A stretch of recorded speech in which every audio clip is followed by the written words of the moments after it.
నెహెమ్యా గ్రంథము 10వ అధ్యాయము 39వ వచనం. ఇది గాలికి పోతుంది. 39వ వచనం.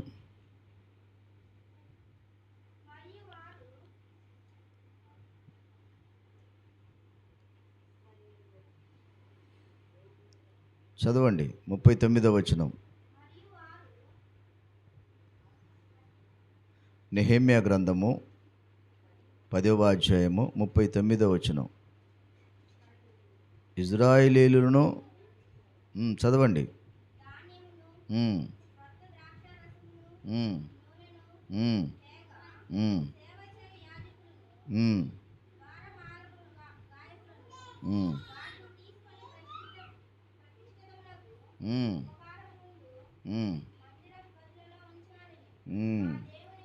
మా దేవుని మందిరమును మేము విడిచిపెట్టము. మా దేవుని మందిరము మేము విడిచిపెట్టము. దేవునికి స్తోత్రం. మా దేవుని మందిరము మేము విడిచిపెట్టము. దేవుని మందిరాన్ని విడిచిపెట్టడానికి సిద్ధపడుతున్నారు కానీ, దేవుని విడిచిపెట్టడానికి కూడా సిద్ధపడుతున్నారు కానీ, దేవుని వెంబడించడానికి సిద్ధపడేవారు కరువైపోతున్నారు. నా ప్రియమైన దేవుని బిడ్డలారా, ఇక్కడ వారు అంటున్నారు, దేవుని మందిరం గురించినటువంటి ఆసక్తి వారికి ఎంతగానో కనిపిస్తుంది. దేవుని సన్నిధిని గురించి, దేవుని గురించి, దేవుని మీద భక్తి గురించి. దేవునికి స్తోత్రం. ఎందుకు ఇక్కడ దేవుని వాక్యములో చూడండి, ఈ దినాల్లో మనం చేసే భక్తి దేన్ని విడిచినా మరలా మనం సంపాదించుకుంటాం కానీ, దేవుణ్ణి విడిచిపెడితే మనము సంపాదించుకోలేము. ఇవన్నీ కూడా తాత్కాలికమైనవి. ఇవి ఈరోజు ఉంటాయి, రేపు ఉండవు. ఈరోజు నీతో ఉంటాయి, రేపు నీతో ఉండవు. ఇవన్నీ కూడా అశాశ్వతమైనవి. రాజే కింకరుడు, కింకరుడే రాజు. నువ్వు ప్రేమించేది ఏది ఒకవేళ నీకు ఉండకపోవచ్చునేమో, కానీ దేవుణ్ణి నువ్వు ప్రేమిస్తే దేవుడు అన్నీ నీకు ఉండేటట్లుగా, కలిగేటట్లుగా చేయగలుగుతాడు. దేవునికి స్తోత్రం. ఒక్క మాట చెప్పాలంటే, భూలోకములో ఏది నీకు శాశ్వతమైనది కాదు. ఈ మాట గుర్తుంచుకోవాలి. నా ప్రేమైనటువంటి దైవ జనాంగమా, ఇక్కడ దేవుని వాక్యాన్ని మనం పరిశీలన చేస్తున్నప్పుడు, ఈ లోకములో ఏది నీకు శాశ్వతమైనది కాదు. అందుకే భక్తుడు అంటాడు, యోబు గ్రంథం 1వ అధ్యాయము 21వ వచనంలో మనం చదువుకుంటే, యోబు అంటున్న మాట, నేను నా తల్లి గర్భములో నుండి దిగంబరినై వచ్చి తిని, దిగంబరినై అక్కడికి తిరిగి వెళ్ళుదును. యెహోవా ఇచ్చెను, యెహోవా తీసుకొనెను, యెహోవా నామమునకు స్తుతి కలుగునుగాక. దేవునికి స్తోత్రం. స్తుతి శాశ్వతమైంది. స్తుతి స్థితిని మార్చివేస్తుంది. స్తుతి ఏం చేస్తుంది? స్థితిని మార్చివేస్తుంది. ఇక్కడ యోబు చెబుతున్న మాట, నా తల్లి గర్భములో నేను దిగంబరిగా వచ్చి తిని. ఎందుకు ఈ విషయం చెబుతున్నాడు? యోబు నీతిమంతుడు, యథార్థవంతుడు, చెడును విసర్జించిన వాడు, దేవుని యందు భయభక్తులు కలిగిన వాడు. ఇలా ఒక ఉన్నతమైన దేవుని సేవకుడు, దేవుని చేత పిలిపించుకున్నటువంటి సేవకుడు అని పిలిపించుకున్న గొప్ప భక్తుడు. దేవునికి స్తోత్రం. అయితే ఇటువంటి భక్తునికి శ్రమలు వచ్చాయి. ఆ శ్రమలు మనకెవరికి ఇంకా రాలేదు. అర్థమవుతుందా? ఎవరికి? తన సంతానము, తన ఆస్తి, తన సమస్తము, చాలాసార్లు చెప్పుకున్నాం ఈ మాటలు. వాటి గురించి నేను చెప్పట్లేదు. ఇప్పుడు అన్నీ పోయినప్పటికీ కూడా యోబు అంటున్నాడు, నేను నా తల్లి గర్భములో దిగంబరిగా వచ్చి తిని. అక్కడ వచ్చి చెప్పేవారు ఏం చెబుతున్నారు? వారికి సమాధానం యోబు ఏం చెబుతున్నాడు? ఎవరన్నా ఏదైనా వచ్చి మనకు వివరణ చెప్పినప్పుడు సమస్యల గురించి మనం వెంటనే టెంప్ట్ అయి పోతాం, ఆదుర్త చెందుతాం, కృంగి పోతాం, కళ్ళము నీళ్ళు పెట్టుకుంటాం.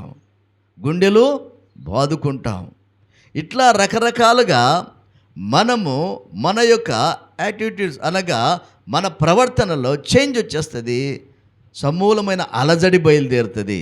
అలజడి అంతేనంటారు కాదంటారా? ఒక్కసారి అమ్మా ఇంకేముంది అయిపోయింది అన్నట్టుగా. కానీ ఇక్కడ చూస్తే యోబు మాత్రం అంటున్నాడు, అసలు ఆ విషయానికి ఈ విషయానికి సంబంధము ఏమ్మా ఉందా? లేనే లేదు. అంత జరిగి స్మాష్ అయిపోయినా అతను కేవలం మాత్రం ఒక పని చేశాడు. ఏమిటని మనం చూస్తే అక్కడ తన వస్త్రాలు చింపుకొని తల వెంట్రుకలు గొరిగించుకొని నేల మీద సాష్టాంగపడి నమస్కారం చేసి ఇట్లా అంటున్నాడు. ఏమంటున్నాడంటే, నేను నా తల్లి గర్భములో దిగంబరిగా వచ్చాను, నేను దిగంబరిగానే తిరిగి వెళుతాను. తిరిగి వచ్చిన దారి పట్టుకుని మళ్ళీ వెళ్ళిపోయే విషయమే పరిశుద్ధ గ్రంథంలో స్పష్టంగా రాయబడి ఉంది. దేవునికి స్తోత్రం. దిగంబరిగా వెళుతా అంటూ ఆ కిందేమంటాడు, యెహోవా ఇచ్చను, యెహోవా తీసుకొనెను, యెహోవా నామమునకు స్తుతి కలుగును గాక. దేవునికి స్తోత్రం. స్తుతిలో బలం పొందుకుంటున్నాడు భక్తుడు. దేవుణ్ణి విడిచిపెట్టకుండగా అన్నీ విడిచిపెట్టి లేక అన్నీ పోయినా వాటిని మర్చిపోవడానికి సిద్ధపడుతున్నాడు, కానీ దేవుణ్ణి మర్చిపోవడానికి మాత్రము సిద్ధపరచలా. అన్ని ప్రతికూలతలు ఎదురైన అన్నిటినీ లెక్క చేయట్లేదు, కానీ దేవుని విషయానికి వస్తే దేవుణ్ణి భద్రంగా కాపాడుకుంటూ దేవుణ్ణి స్తుతిస్తూ దేవుని శక్తిని పొందుకుంటున్నాడు. దేవునికి స్తోత్రం. ఎందుకు? నేను దిగంబరిని. ఎవరు? నేను దిగంబరిని.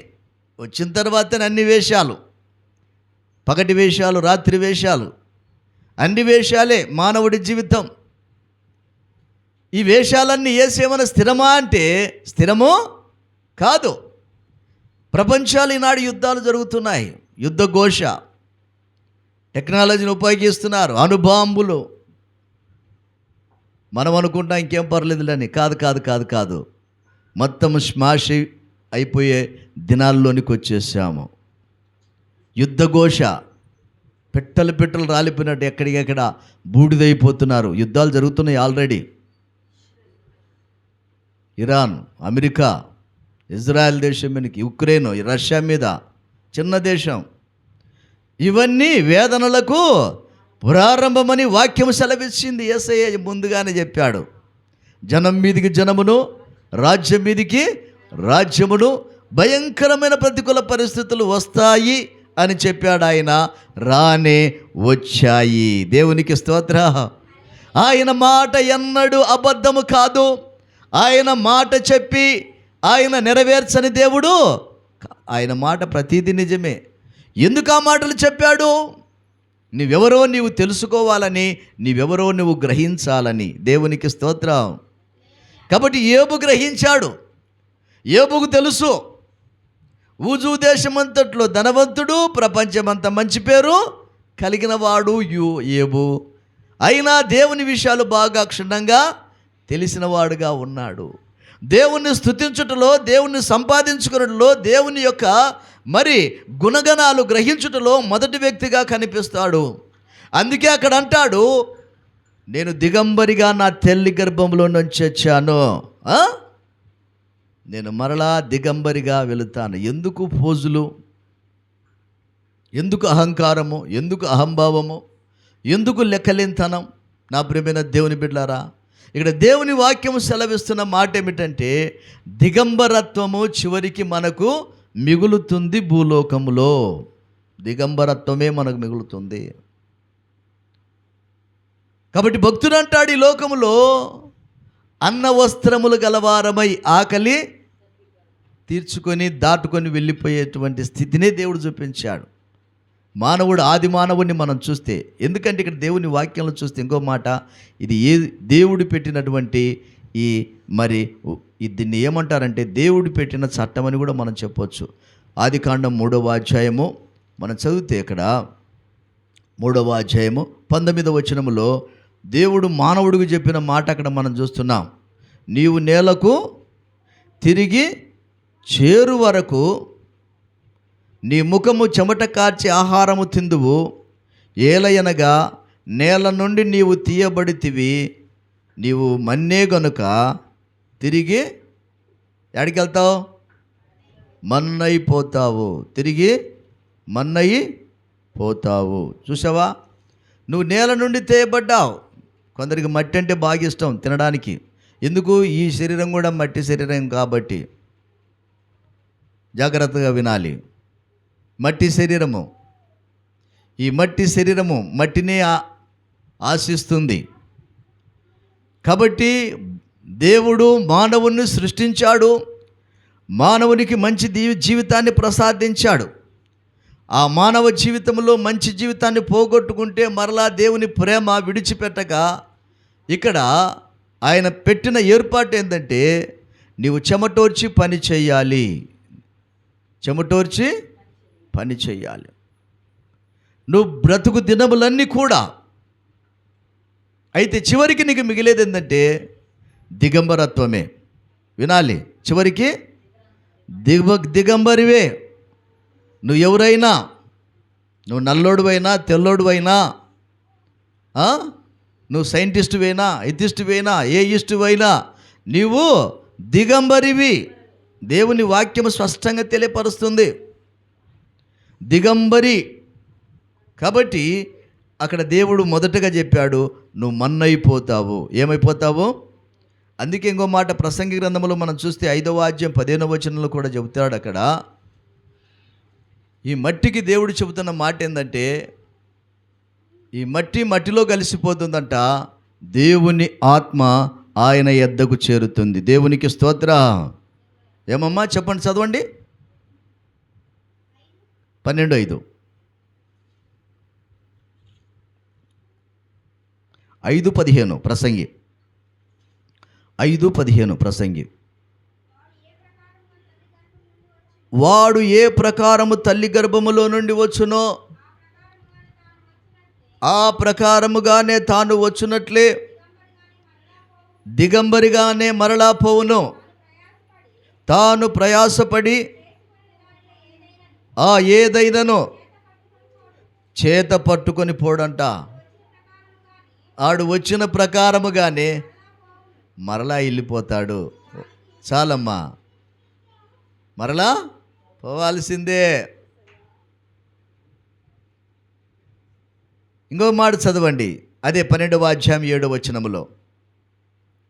12వ అధ్యాయం 7వ వచనములో, మన్నైనది వెనుకటి వలనే మరలా భూమికి చేరును, ఆత్మ దాని దైవ చేసిన దేవుని యొద్దకు చేరుతుంది. దేవునికి స్తోత్రం.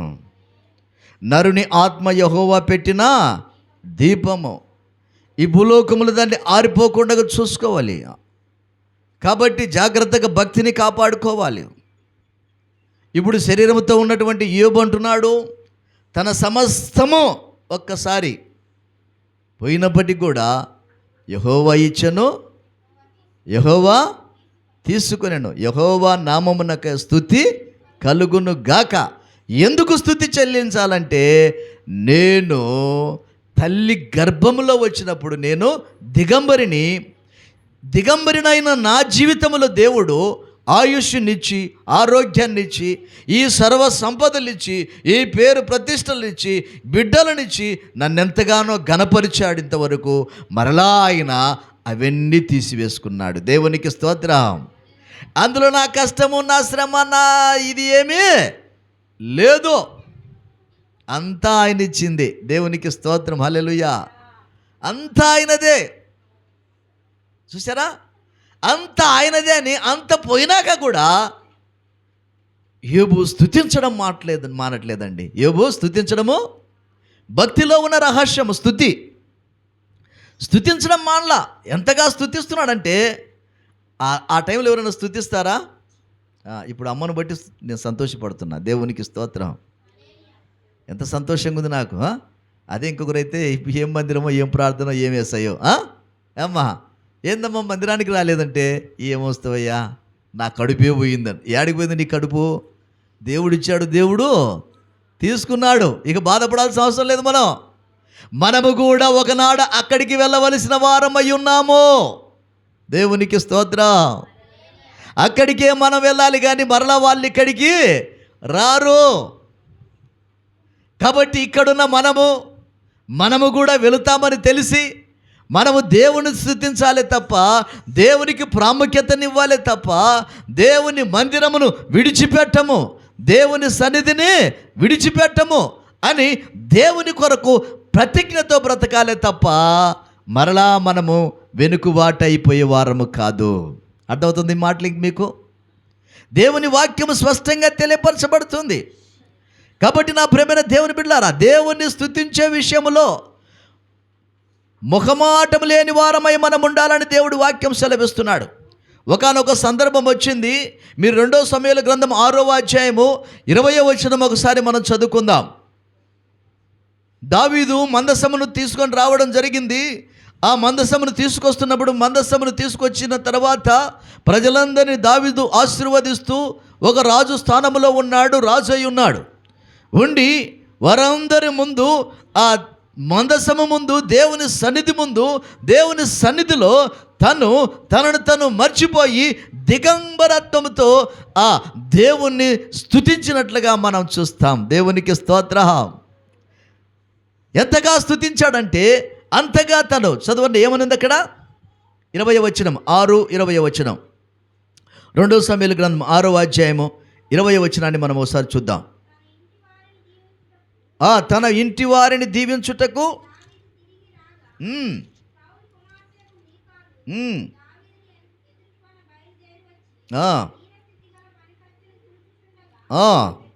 చూసారా, ఇక్కడ ఆమె ఏమంటుంది తెలుసా? భార్య అంటుంది ఇక్కడ, తన ఇంటి వారిని దీవించుటకు దావీదు తిరిగి రాగా సౌలు కుమార్తెకు మీకాలు దావీదును ఎదుర్కొన్న బయలుదేరి వచ్చి హీన స్థితి గల పనికత్తెలు చూచుచుండగా వ్యర్థుడొకడు తన బట్టలను విప్పి వేసినట్టుగా ఇజ్రాయేలీయులకు రాజువైన నీవు నేడు బట్టలను తీసివేసి ఎంత ఘనముగా కనపడితివి. ఎగతాళి చేస్తుంది. అర్థమవుతుంది మాటలు? అర్థమవుతుంది మాటలు? అర్థమవుతుందండి? దేవుని విషయంలో, దేవుని సంతోషపరిచే విషయంలో, దేవుని స్తుతించే విషయంలో దావీదుకున్నటువంటి మమకారం, దావీదుకు దేవుని మీద ఉన్న వాత్సల్యము ఎంత అంటే అంత ఇంత కాదు. ఆ నాట్యమాడుతూ దేవుని స్తుతిస్తూ పట్టలేని ఆనందముతో మైమరచిపోయి దేవుణ్ణి ఆరాధిస్తున్నాడు. దేవునికి స్తోత్రం. ఆ ఆరాధించే పరంపరలో తన వస్త్రాలు పోయింది కూడా తను గమనించలేకపోయాడు. పట్టించుకోలా. తన వస్త్రాలు, పై బట్టలన్నీ కూడా యాడికాడిగా దిగంబరైపోయాడు. దిగంబరైపోయి స్తుతిస్తున్నాడు. ఎందుకు తెలుసా? చివరి దశ నాగదే అదే. దేవునికి స్తోత్రం. చివరి దశ అదే, చివరి స్థితి అదే.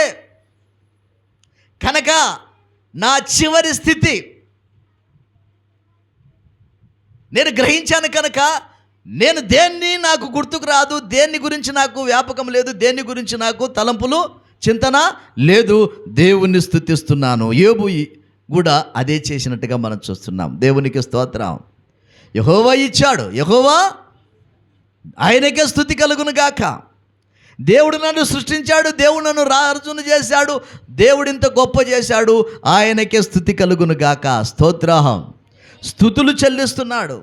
పక్కన భార్య మీకాలు అంటుంది, ఎంత దౌర్భాగ్యమో, పనికత్తెల ముందు వ్యర్థుల్లాగా రాజువై ఉండి ఇంత స్థితిలో ఉండి ఇంత ఎగతాళిగా నువ్వు ఎందుకు ప్రవర్తిస్తున్నావు అని చెప్పంటే రాజు అంటాడు, ఏమంటాడమ్మా అక్కడ? రాజు ఏమంటాడు? చదవండి కిందికి. ఏమంటున్నాడు చూడండి, 31 వచనం చదువు. దావీదు ఏమంటున్నాడు? 21 చదువు.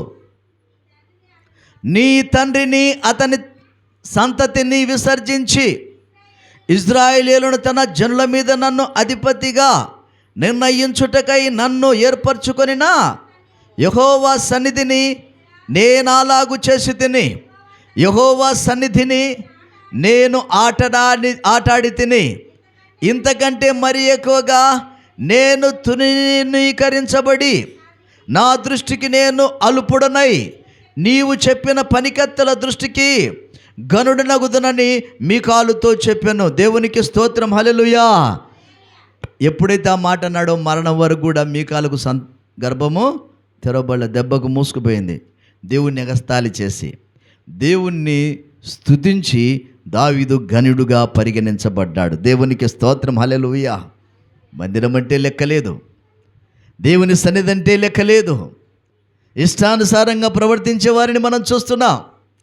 కాబట్టి ఇక్కడ భక్తుడు అంటున్న మాట ఏమిటంటే, నేను తల్లి గర్భములో దిగంబరత్వం. ఇది ఏది, నువ్వు ఎంత కష్టపడు, రాజుగా, ప్రధానివిగా, లేకపోతే ముఖ్యమంత్రి, లేక వగైరా వగైరా వగైరా, నువ్వు ఎంతటి వాడైనా నువ్వు మట్టి అన్న విషయము, దిగంబరం అన్న విషయము నీవు గుర్తుంచుకొని బ్రతకాలని దేవుడు కోరుకుంటున్నాడు. దేవునికి స్తోత్రం.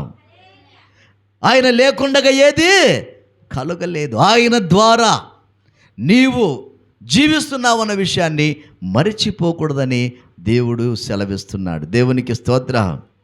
కాబట్టి నా ప్రేమైన దేవుని బిడ్డలారా, చివరి దినాల్లో మనం చాలా జాగ్రత్తగా మనము జ్ఞాపకం చేసుకోవాలని దేవుడు కోరుకుంటున్నాడు. అందుకే భక్తుడైనటువంటి పౌలు గారు 1 తిమోతి పత్రిక 6వ అధ్యాయము 7వ వచనాన్ని మనం చదువుకుంటే, 1 తిమోతి పత్రిక 6వ అధ్యాయము 7వ వచనాన్ని మనం ఒకసారి చదువుకుందాం. మనము ఈ లోకములోనికి ఏమీయూ తేలేదు. చూసారా ఏమంటున్నాడు? దీనిలో నుండి ఏమీయూ తీసుకొని పోలేము. కాగా చూసారా, అన్న వస్త్రములు గలవారమై ఉండి వాటితో తృప్తి ఉందాం. దేవునికి స్తోత్రం. ఎక్కడి తృప్తి, ఎవడికి తృప్తి ఉంది ఇక్కడ? కొంపలు కూల్చడం, వాడి సొమ్ము. ఉద్యోగస్తుడైతే లంచాల కోసం పరిగెత్తడం, లంచగొండలు అయిపోయి, పదవి వచ్చినప్పుడు ఒకలాగా, పదవి పోయినప్పుడు ఒకలాగా, ఉద్యోగం ఉన్నప్పుడు ఒకలాగా, ఉద్యోగం ఊడిపోయినప్పుడు ఒకలాగా. ఎంత దరిద్రము, ఎంత శాపమో. నీతి లేదు, నిబద్ధత లేదు, దైవ భయము లేదు. దైవ భయము నిజమైన భయము. ఒక వ్యక్తి ఎదుటి వ్యక్తికి హాని చెయ్యడు. ఒక వ్యక్తి తానేందో తను గ్రహిస్తాడు, తన స్థితి ఏంటో గ్రహిస్తాడు. నేను ఎక్కడి నుంచి వచ్చాను, నేను ఎక్కడికి వెళతాను. అమ్మ అర్థమవుతుందా? అర్థమవుతుందండి? క్షణములో మన ముందు కనిపిస్తున్నాయి కదా. ఎక్కడో మనం వెళ్ళి చూడాల్సిన పని లేదు. మన ముందు మనం చూస్తున్నప్పుడు క్షణములోనే, ఒక్క దినములోనే ఎన్నెన్నో సంభవాలు జరిగిపోతున్న దినాలు ఇవి. ఇంకనైనా మనము జ్ఞాపకం చేసుకొని ఇంకనైనా మనము బుద్ధి తెచ్చుకొని, ఇంకనైనా మనము గ్రహింపు కలిగి, మన భక్తిని సార్థకత చేసుకుంటూ నిజమైన క్రైస్తవ జీవితము, క్రీస్తు ఈ లోకానికి వచ్చి అదిగో దరిద్రుడిగా ఉన్న నన్ను ధనవంతునిగా చేశాడు. దేవునికి స్తోత్రం. ధనవంతుడనే నేను క్రీస్తు కొరకు ధనవంతుడనే కానీ లోకము కొరకు, క్రీస్తును సంపాదించుకొనుటకు నేను పెంటతో సమానంగా సమస్తాన్ని త్రోసివేశానని పౌలు భక్తుడు అంటాడు. క్రీస్తు నిమిత్తము 100 రకాల బ్యాంక్ బ్యాలెన్స్ అకౌంట్లు, అడ్డమైన గడ్డి, అవినీతిపరమైన జీవితాలు, ఎక్కడ పట్టిన నీతి లేదు, అవినీతే, మోసమే, కొల్లగొట్టుకోవడమే, దొంగతనమే, ఎక్కడ ఏదో చేయాలని చివరికి మెంటలెక్కి అడ్రస్ లేని చావు చచ్చేవారిని లోకంలో మనం చూస్తున్నాం. కానీ ప్రేమైన దేవుని బిడ్డలారా, యోబు భక్తుడు ఎవరితను? భూలోకములో ఇతని వంటి వాడెవడు? దేవునికి స్తోత్ర. యోబు వంటి వాడు భూలోకములో లేడంట. అటువంటి వాడికి ఏమొచ్చిందంటే, అటువంటి వాడు ఏమంటున్నాడంటే, నేను ధనవంతుడనని చెప్పట్లేదు, నేను భాగ్యవంతుడని చెప్పట్లేదు, నేను బలవంతుడనని చెప్పట్లేదు, నేను బలంతో సంపాదించానని చెప్పట్లేదు, నేను పేరు ప్రతిష్టలు కలిగి ఉన్నానని చెప్పట్లేదు. కానీ అతను అంటున్నాడు, నేను తల్లి గర్భములో నుండి దిగంబరిగా వచ్చాను. దిగంబరిని నేను. ఎవరు? నేను దేవుణ్ణి స్తుతిస్తున్నాను కాబట్టి, దేవుణ్ణే కలిగి ఉన్నాను కాబట్టి, దేవుడు ఏమై ఉన్నాడో నాకు తెలుసు కనుక నేను దిగంబరిని. దేవునికి స్తోత్రం. హల్లెలూయా, హల్లెలూయా. దిగంబరిలం. నా ప్రియమైన దేవుని బిడ్డలారా, అందుకే తిమోతితో అంటాడు, తిమోతి నాయనా మనము అన్న వస్త్రములు గలవారమై తృప్తిగా బ్రతకడం. ఇస్తే మంచిదే, దేవునికి స్తోత్రం. నీ సంపాదన నీతితో కూడినదై ఉండాలి, నీ కష్టార్జితం నీతితో కూడినదై ఉండాలి. లేదు, పోయింది. అందుకే యుద్ధాలు, అందుకే ఎక్కడ పడినా రాజ్యం మీద రాజ్యము పడిపోతున్నారు. నాశనం వినాశనం. అణుబాంబులు వేస్తే, ఒక బాంబు వేస్తే ప్రపంచం అంతా స్మాష్. ఇంకా మళ్ళీ అక్కడ మొలక కూడా మొలవదంట, అంత బూడిదైపోయింది, ఉపపరలైపోతున్నాయి. అటువంటి దినాల్లో మనం వచ్చాం. ఇంకానైనా సిగ్గు తెచ్చుకొని మనము సరైన భక్తి అలవర్చుకొని నీతి యథార్థత దేవుని యందు భయభక్తులు కలిగి ఒక కుటుంబ వ్యవస్థ, సంఘ వ్యవస్థ, సమాజ వ్యవస్థ మనము కనీసం అట్లీస్ట్ ఎవరికి వారు విలువలతో బ్రతకడం అనేది నేర్చుకుంటే ఆ దాన్ని బట్టి దేవుడు సంతోషిస్తాడు. అట్టివాడిని బట్టి దేవుని రాజ్యములో, దేవుని సన్నిధిలో మనం ఉంటాం. దేవునికి స్తోత్రం. హల్లెలూయా, హల్లెలూయా. చాలామంది ఇక్కడ ఏమనుకుంటున్నారని వాక్యం అంటుందంటే, నా ప్రియమైన దేవుని బిడ్డలారా, ఇక్కడ దేవుని గ్రంథములో మనం చెప్పబడిన మాట చూడండి. ప్రకటన గ్రంథంలోకి వద్దాం ఒకసారి. ప్రకటన గ్రంథములో 3వ అధ్యాయములో దేవుని వాక్యం సెలవిస్తున్న మాట ఏమిటంటే, దేవుడు అంటున్నాడు, అరే బాబు, భూలోకములో నీ క్రియలు నాకు బాగా తెలుసు, నువ్వేం చేస్తున్నావు అంతా నాకు బాగా తెలుసు, నాకు తెలియదు అనుకుంటున్నావేమో, నాకంతా తెలుసని ప్రభువారు అని చెప్పు అంటున్నాడు. ఇక్కడ చూడండి అమ్మా, అక్కడ చదవాలి దేవుని వాక్యములో. ఆ ప్రకటన గ్రంథం 3వ అధ్యాయము 15వ వచనం అంటాడు, నీ క్రియలను నేను ఎరుగుదును, నీవు చల్లగానైనను వెచ్చగానైనను లేవు, నీవు చల్లగానైనను వెచ్చగానైనను ఉండిన మేలు, నీవు వెచ్చగానైనను చల్లగానైనను ఉండక నులువెచ్చనిగా ఉన్నావు గనుక నేను నిన్ను నా నోటి నుండి ఉమ్మివేయ ఉద్దేశించుచున్నాను. ఎందుకు అక్కడ అంటున్నాడు, నీవు దౌర్భాగ్యుడవును, దిక్కుమాలిన వాడవును, దరిద్రుడవును, గ్రుడ్డివాడవును, దిగంబరినై ఉన్నావని ఎరుగక నేను ధనవంతుడను, ధనవృద్ధి చేసి ఉన్నాను, నాకేమీ కొదవలేదని చెప్పుకొనుచున్నావు.